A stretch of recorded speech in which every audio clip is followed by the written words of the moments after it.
औज़ुबिल्लाहि मिनश्शैतानिर्रजीम बिस्मिल्लाहिर्रहमानिर्रहीम। तो आज से हम लोग आगाज़ कर रहे हैं अपने एमसीक्यूज़ के पोर्शन को देखने का।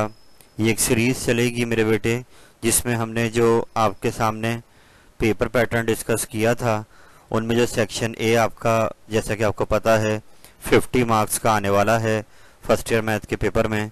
तो ये 25 एमसीक्यूज़ जो आएंगे, मेरी कोशिश ये है कि हम आपके लिए आसान करें उस सेक्शन को, और ये टॉपिक वाइज या चैप्टर वाइज हम इन एमसीक्यूज़ को लेंगे जो पास पेपर्स में से आए हुए हैं, उनको टॉप प्रायोरिटी देखते हुए, और इस एमसीक्यूज़ को चैप्टर वाइज कवर करेंगे। तो अभी मैं आपके सामने आज chapter number 2 real and complex number system के एमसीक्यूज़ जो पास्ट ईयर में आ चुके हैं उनको लेकर आया हूँ। तो आइए इनका आगाज़ करते हैं और चलते हैं अपने पहले एमसीक्यू की जानिब। मेरे बेटे, यहाँ जो पहला एमसीक्यू मैंने आपकी आसानी के लिए लिया है उसमें मैंने एक टॉपिक कवर किया है जिसका नाम है कॉन्जुगेट। कॉन्जुगेट एक टर्म है जो रिलेटेड है कॉम्प्लेक्स नंबर से, और ये इसका सिंबल है। ये जो Z आप देख रहे हैं, ये Z सिंबल ही आएगा कॉम्प्लेक्स नंबर के लिए। तो अब ये Z वेरिएबल आपको नज़र आए तो समझिए कॉम्प्लेक्स नंबर आपको दिया हुआ है। और अब हम अगर Z के ऊपर ऐसे बार लगा हुआ आ जाए, जैसे मैं आपको दिखा रहा हूँ, एक डंडा इस तरीके से लगा हुआ आ जाए, तो इसका मीनिंग है कि Z का कॉन्जुगेट है। तो अगर Z कॉन्जुगेट मांगा जाए, जैसे इस एमसीक्यू मांगा जा रहा है, नीचे 4 ऑप्शंस दिए हुए हैं, तो कॉन्जुगेट निकालने का तरीक़ेकार मैं नीचे आपको समझा रहा हूँ, इस उम्मीद के साथ कि आप इसको बहुत केयरफुली समझेंगे और बार बार इसको दोहराएं ताकि एमसीक्यू एग्जाम में इस टाइप का आए कॉन्जुगेट के हवाले से, तो आप इसको कवर कर लें। तो बेटे, जैसे ऊपर कॉम्प्लेक्स नंबर लिखा हुआ है तो ये याद रखें कॉम्प्लेक्स नंबर के 2 हिस्से होते हैं, एक उसका रियल पार्ट होता है और एक इसका इमेजनरी पार्ट होता है। तो लिखते वक्त यहाँ पर इस तरीके से भी लिखा जा सकता है और ब्रैकेट की फॉर्म में भी लिखा जा सकता है। तो पहले हम इस तरीके को समझते हैं कि अगर इस फॉर्म में हमें कॉम्प्लेक्स नंबर दिया हो तो कॉन्जुगेट कैसे निकालेंगे। कि आप सिर्फ एक काम करेंगे कि आयोटा जो कि इमेजनरी पार्ट के साथ आएगा, आयोटा जिसके साथ भी हो वो इमेजनरी पार्ट कहलाता है। तो आप कॉन्जुगेट निकालते वक्त इमेजनरी पार्ट की साइन चेंज कर देंगे, यानी अगर वो माइनस का है तो प्लस हो जाएगा, अगर यहाँ प्लस है तो माइनस हो जाएगा, यानी सिर्फ इमेजनरी पार्ट की साइन चेंज होगी, real part remain same. Real part यहाँ पे 4 है तो 4 की साइन पे कोई फर्क नहीं पड़ेगा। तो इसका आंसर आ जाएगा 4 + 3 आयोटा। एक बार मैं फिर रिपीट करूंगा कि कॉन्जुगेट ऑफ Z निकालते वक्त रियल पार्ट को कुछ नहीं होगा, सिर्फ इमेजनरी पार्ट की साइन चेंज हो जाएगी। और ऐसी मैंने नीचे एग्जाम्पल देखी बताई बात कि जब इस फॉर्म में लिखा होगा तो ऐसा भी हो सकता है कि -3 आयोटा पहले लिख दिया जाए और प्लस का 4 बाद में लिख दिया जाए। तो अब भी आपने कंफ्यूज नहीं होना है। मैं यहाँ पे ये कह रहा हूँ कि जो आपका नंबर आयोटा के साथ होगा आप उसकी साइन चेंज कर दें, वही आपका इमेजनरी पार्ट है। वो यहाँ पर पहले लिखा हो कोई बात नहीं, आपने सिर्फ उसी की साइन चेंज करनी है। रियल पार्ट बाद में लिखा हुआ, इधर रियल पार्ट को कुछ भी नहीं होगा। यहाँ मैंने एक और तरीक़ेकार डिस्कस किया है कि अगर इस फॉर्म में ना लिखा हुआ हो तो ये कॉम्प्लेक्स नंबर ब्रैकेट की फॉर्म में भी लिखा आ सकता है, यानी कॉमे से पहले जब यहाँ लिखा होगा तो ये रियल पार्ट होगा, कॉमे के बाद इमेजनरी पार्ट होगा। तो यही ब्लैंक जो इस फॉर्म में दी हुई है ये ब्रैकेट की फॉर्म में अगर आएगी तो इस तरीके से आएगी, मगर यहाँ आप इनकी पोजीशन नहीं बदल सकते, यानी कॉमे से पहले ही आपको रियल पार्ट लिखना होगा और कॉमे के बाद आप इमेजनरी पार्ट लिखेंगे। यानी कॉम्प्लेक्स नंबर का एक सिंबल ये भी है कि आप ऐसे ब्रैकेट बना दें और रियल पार्ट को पहले लिखें, इमेजनरी पार्ट को बाद में। तो जब हम इसका कॉन्जुगेट लेंगे तो यहाँ यही ध्यान रखेंगे कि खाली हम इमेजनरी पार्ट की साइन चेंज करेंगे, जो कि कॉमे से बाद आ रहा होगा, कॉमे के बाद आ रहा होगा, और कॉमे से पहले जो पार्ट आएगा उसकी साइन नहीं चेंज होगी। तो अगर इस तरीके से सवाल लिखा हुआ आएगा तो उसका जवाब भी ब्रैकेट में आपने इस तरीके से देना है। और एक एमसीक्यू इस तरीके से भी आया कि उन्होंने डायरेक्ट A, B एक कॉम्प्लेक्स नंबर दिया हुआ था और बोल रहे हैं कॉन्जुगेट निकालें। तो यहाँ क्योंकि ब्रैकेट है तो पहला पार्ट रियल है, कॉमे के बाद दूसरा पार्ट इमेजनरी है, तो इसका करेक्ट आंसर आप समझ सकते हैं कि रियल पार्ट को हमें कुछ भी नहीं करना है। सेकंड ऑप्शन जो यहाँ दिया हुआ है ये करेक्ट है। इमेजिनरी पार्ट जो बी है उसकी साइन चेंज कर दी। तो यहाँ हमने कॉन्जुगेट के टॉपिक को कवर किया है। आइए बढ़ते हैं अगली टाइप की जानिब। तो यहाँ बेटा मैं आपके सामने एक अगला एमसीक्यू लेकर हाजिर हुआ हूँ कि यहाँ पर आयोटा के ऊपर क्यूब आ रहा है, आयोटा। तो ये इसका सिंप्लीफाइड फॉर्म में आंसर मांग रहा है।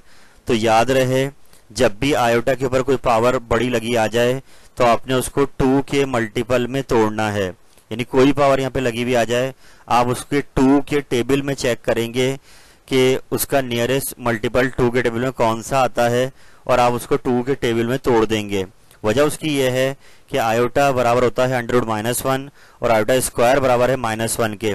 तो पास्ट ईयर में ये एमसीक्यूज बहुत बार आया है कि आयोटा के ऊपर कोई बड़ी पावर लगी आ जाए तो मैं एक बार फिर रिपीट करूंगा, आप उसको 2 के मल्टीपल में तोड़ेंगे। जैसे यहाँ पे क्यूब आया हुआ था तो हमने स्क्वायर अलग कर दिया, 1 पावर आयोटा की अलग कर दी और ये फॉर्मूला है कि आयोटा स्क्वायर -1 के बराबर है। अब वो आयोटा से मल्टीप्लाई होकर क्या बन जाएगा, माइनस आयोटा। तो इस ब्लैंक का करेक्ट आंसर इसका लास्ट ऑप्शन है माइनस आयोटा। ऐसे नीचे यहाँ पर आयोटा पावर 7 दी हुई है। अब पावर 7 2 के टेबल में नहीं आती, तो एक बार फिर मैंने इसको ब्रेकिंग करी। नियरेस्ट मल्टीपल छोटा ही निकलेगा, 6 बड़ा नहीं निकलना है, छोटा ही लिखना है 7 से, तो 6 है, तो एक बराबर में आयोटा रह गया। और अब लॉ ऑफ पावर मैट्रिक का लगा दिया कि अगर 6 है तो वो स्क्वायर का क्यूब है, क्योंकि हमें अंदर स्क्वायर ही बनाना है, क्योंकि आयोटा स्क्वायर की वैल्यू हमें पता है वो -1 है। तो वहां लाके हमने -1 रखी। अब 3 उसके ऊपर बड़ी पावर आ रही है ऊपर, तो -1 पे 3 अगर आ रहा है तो ये 3 ऑड है, तो ये माइनस खत्म नहीं होगा, माइनस का 1 नीचे भी आ जाएगा और बाद में वो आयोटा से मल्टीप्लाई होकर माइनस आयोटा बन जाएगा। तो इसका करेक्ट आंसर भी माइनस आयोटा ही है, लास्ट ऑप्शन। एक और एमसीक्यू ने नीचे दिया हुआ है कि उन्होंने इस तरीके से 10 ईयर में आपको एक एमसीक्यू दिया है, तो यहाँ सिंप्लीफाई करना होगा। तो पहले जो स्क्वायर ऊपर आप देख रहे हैं ये ब्रैकेट के अंदर हर एलिमेंट पे अप्लाई होगा। तो जब ये माइनस पे लगेगा तो माइनस खत्म हो जाएगी और जब 3 पे लग के 2 मल्टीप्लाई होगा तो वो 6 हो जाएगा। आयोटा पावर 6 को हम सिंप्लीफाई फॉर्म में आयोटा स्क्वायर का क्यूब लिख सकते हैं, जैसे हमने यहाँ भी लिखा हुआ है। आयोटा स्क्वायर की वैल्यू लिख दी -1, उस पर क्यूब आ रहा है, ऑड पावर आई तो जवाब -1 आएगा। तो इसलिए इसका भी लास्ट ऑप्शन करेक्ट है। आप इसको बार बार दोहराइए ताकि आपका पक्का हो जाए। हम अगली टाइप पे चलते हैं।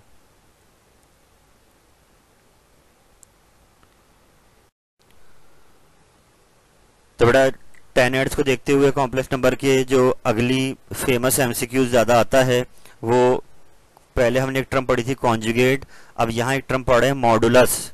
मॉडुलस मैग्नीट्यूड को बोलते हैं, मॉड सिंपल लिखा आ जाए। इसका सिंबल इस तरीके से है कि 2 डंडे साइड पे लगे होंगे, ये मैग्नीट्यूड या मॉडुलस का सिंबल है। याद रहे कॉन्जुगेट में ऊपर डंडा लगा हुआ था एक, यहाँ साइड पे 2 बार लगे होंगे। अगर ऐसा लगा हुआ हो तो यहाँ ये इस एमसीक्यू में मॉडुलस का फॉर्मूला मांग रहा है। तो बेटा इसका करेक्ट फॉर्मूला ये थर्ड वन है, थर्ड ऑप्शन आपका करेक्ट है कि यहाँ पर रियल पार्ट ए है, इमेजिनरी पार्ट का कोफिशिएंट बी है, यानी आपने दोनों के कोफिशिएंट लेने हैं। तो रियल पार्ट का कोफिशिएंट ए, इधर अंदर आयोटा नहीं आएगा, उसका कोफिशिएंट बी। तो ये आपका फॉर्मूला है मॉडुलस का। तो एक बार ये साल में एमसीक्यू आया, ऐसे ही एक साल में एमसीक्यू इस तरीके से आया कि भाई ये इन्होंने कॉम्प्लेक्स नंबर दिया हुआ है, आप इसकी मैग्नीट्यूड निकाल के दिखाएं। तो मैग्नीट्यूड या मॉडुलस एक ही बात है, आपको इस अंदाज से दिया हुआ है। आप क्या करेंगे कि एक कोफिशिएंट लेंगे रियल पार्ट का, तो ए आपका 3 है और बी आयोटा के साथ वाला जो नंबर है वो -4 है। याद रहे कि यहाँ पर आयोटा नहीं आएगा, बस यहाँ पर आपके पास आयोटा का कोफिशिएंट आएगा। तो वो कोफिशिएंट आपने लेना है। अगर यहाँ -4 लिखी तो अब यहाँ -4 रख दें। रियल पार्ट आपका 3, इसको सॉल्व करा 9 + 16 25 करोड़ 5। तो इसका करेक्ट आंसर लास्ट ऑप्शन है 5। अगर ये ब्रैकेट के फॉर्म में भी लिखा है 3, -4, तब भी आपने यहाँ पर कोफिशिएंट रियल पार्ट के और इमेजिनरी पार्ट के लेने हैं। आयोटा यहाँ पर नहीं आएगा, बार बार इसकी प्रैक्टिस कीजिएगा। बेटा अगले एमसीक्यू में 2 कॉम्प्लेक्स नंबर्स के मल्टीप्लाई का एक फॉर्मूला दिया हुआ है। याद रहे चैप्टर 2 में हमने कॉम्प्लेक्स की अलजेब्रा पढ़नी है, जब इसको आप डिटेल से पढ़ेंगे तो वहां पे भी फॉर्मूला आपके सामने आएगा कि ऐसे ब्रैकेट में अगर दो कॉम्प्लेक्स नंबर दिए हों तो उनको मल्टीप्लाई करने के लिए पहला ही ऑप्शन आपका करेक्ट है कि कॉमा से पहले रियल तो उधर उसका रियल, माइनस एन फॉर्मूले की इसका इमेजनरी उसका इमेजनरी, कॉमा इसका रियल उसका इमेजनरी, फिर प्लस फॉर्मूले की इसका इमेजनरी उसका रियल। तो फर्स्ट ऑप्शन करेक्ट है। तो बात की समरी कि ये फॉर्मूला है दो कॉम्प्लेक्स नंबर को मल्टीप्लाई कराने का। एग्जाम्पल के तौर पर नीचे मैंने दो कॉम्प्लेक्स नंबर लिए और उन पर ये फॉर्मूला अप्लाई करके दिखाया कि इसका रियल तो उसका रियल, माइनस एन फॉर्मूले की इसका इमेजनरी तो उसका इमेजनरी, कॉमा लगाया, अब इसका रियल तो उसका इमेजनरी, फिर प्लस फॉर्मूले की इसका इमेजनरी तो इसका रियल, मजीद सॉल्व करा और एंड में ये आपका आंसर आ गया। यहाँ मैं एक बात और सजेस्ट करूंगा कि अगर इस तरीके से ब्रैकेट के बजाय आयोटा की फॉर्म में दिया हुआ हो तो आप उसको ब्रैकेट की फॉर्म में कन्वर्ट कर कर फिर ये फॉर्मूला अप्लाई कर देंगे तो मल्टीप्लाई आपके लिए आसान हो जाएगा। यानी इस एमसीक्यू में हमने मल्टीप्लाई को समझा है कि दो कॉम्प्लेक्स नंबर कैसे मल्टीप्लाई होते हैं। बढ़ते हैं आगे। बेटे यहाँ पर आपके पास मल्टीप्लिकेटिव इनवर्स की एक टर्म आ रही है तो ये एक फॉर्मूला है, ये आपको याद करना पड़ेगा कि रियल पार्ट ऊपर और नीचे उनके कोफिशिएंट के स्क्वायर का सम, कॉमा इमेजिनरी पार्ट के साइन चेंज। तो ये सवाल भी आता रहता है कॉम्प्लेक्स नंबर के शॉर्ट क्वेश्चन जो आप करेंगे उसमें, और एमसीक्यू में डायरेक्ट फार्मूला भी आता है। फार्मूला मैंने नीचे भी लिखा हुआ है कि ये भी इनवर्स का फार्मूला है, तो वहाँ सी और डी आ रहे थे तो अंदर सी और डी आए। अगर यहाँ पर ए और बी लिखा हुआ आ जाएगा तो ये ए और बी आए, तो मल्टीप्लाई का इनवर्स का फार्मूला आप याद कर लें। ऐसे का एमसीक्यू ऐसे आया कि उन्होंने नंबर दिए हुए थे, बोले थे भाई इसका इनवर्स क्या आएगा मल्टीप्लिकेटिव, तो आपने क्या करना है, जो कॉमे से पहले वो ए है, कॉमे के बाद बी है, फॉर्मूले में जाएंगे, ए और बी की वैल्यूज को पुट करेंगे, इनको सिंप्लीफाई करेंगे, तो इससे आप देख सकते हैं आपका लास्ट ऑप्शन करेक्ट आ रहा है। एक टर्म यहाँ पे लिखी हुई है मल्टीप्लिकेटिव आइडेंटिटी, ये भी किसी ईयर में आपके आ चुका है। तो इससे मुराद ये होती है कि कोई ऐसा कॉम्प्लेक्स नंबर जो दूसरे कॉम्प्लेक्स नंबर से मल्टीप्लाई हो और उसमें चेंज ना लाए, तो इसके लिए लास्ट ऑप्शन आपका करेक्ट है 1,0। ये आइडेंटिटी कहलाती है कॉम्प्लेक्स नंबर की कि जब किसी दूसरे कॉम्प्लेक्स नंबर से मल्टीप्लाई होगा तो उसमें चेंज नहीं डालेगा। आइए आगे बढ़ते हैं।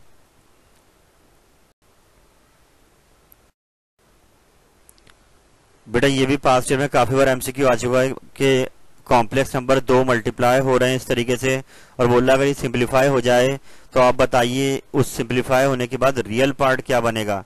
तो क्योंकि आयोटा के साथ कोई रियल पार्ट आगे नहीं है तो सिंपली हमने आयोटा को लाना है और अंदर मल्टीप्लाई करा देना है दोनों टर्म से। तो हमने आयोटा को 2 आयोटा से मल्टीप्लाई कराया, ऐसी आयोटा बाद में -3 से मल्टीप्लाई हो गया, iota into iota, iota square हो गए, ये माइनस ऐसी आ गया, आयोटा स्क्वायर पीछे हमने पढ़ा था -1 के बराबर है तो ये -2 आ गया और -3 आयोटा खत्म नहीं हुआ इसका आयोटा।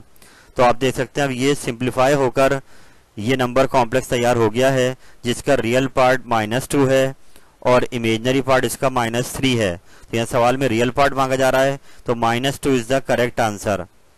अगले एमसीक्यू पर आते हैं कि सेम ऐसे ही है, आयोटा शुरू में लिख दिया है, 3 - 2 आयोटा ब्रैकेट में लिख दिया है और आपसे कहा जा रहा है कि आप बताएं सिंप्लीफाइड फॉर्म में इसके रियल इमेजिनरी पार्ट क्या आएंगे। तो ऊपर की तरह इसको आप खुद देख लीजिएगा बाद में कि अंदर हमने ब्रैकेट मल्टीप्लाई कराया और एंड में आयोटा के साथ जो पार्ट आया वो इमेजिनरी हो गया, आयोटा के बगैर जो पार्ट था वो रियल हो गया। इसके बाद यहाँ पर अगला एमसीक्यू कि आपको एक कॉम्प्लेक्स नंबर दिया हुआ है, सिर्फ आपको पूछ रहा है इसके रियल और इमेजिनरी पार्ट अलग करके बता दें। तो इसमें हमने बस कुछ नहीं करना, एलसीएम ब्रेक करना है, 2/3 अलग कर दिया, माइनस आयोटा/3 अलग कर दिया। तो जो 2/3 वो रियल पार्ट है और आयोटा का जो कोफिशिएंट है वो है -1/3, वो इसका इमेजिनरी पार्ट है। तो इसमें करेक्ट आंसर आपका सेकंड ऑप्शन है। नीचे कॉम्प्लेक्स इक्वेशन दी हुई है, यहाँ ये एक्स और वाई की वैल्यू मांग रहा है।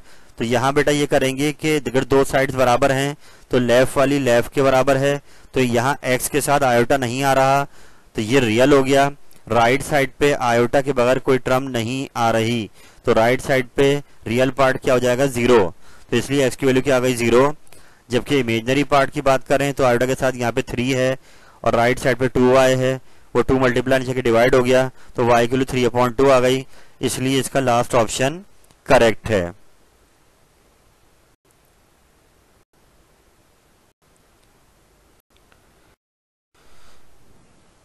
तो बेटा आपके सामने मैंने यहाँ पर कुछ एमसीक्यूज दिखाए 10 ईयर्स के हवाले से, यानी आप अगर इन एमसीक्यूज की अच्छी प्रैक्टिस कर लेते हैं तो आप 10 ईयर कवर कर लेंगे, जो कि एमसीक्यूज से रिलेटेड होगा कॉम्प्लेक्स नंबर के, और इंशाल्लाह आपके एग्जाम में इन्हीं टॉपिक में से कोई रिलेटेड एमसीक्यू आएगा।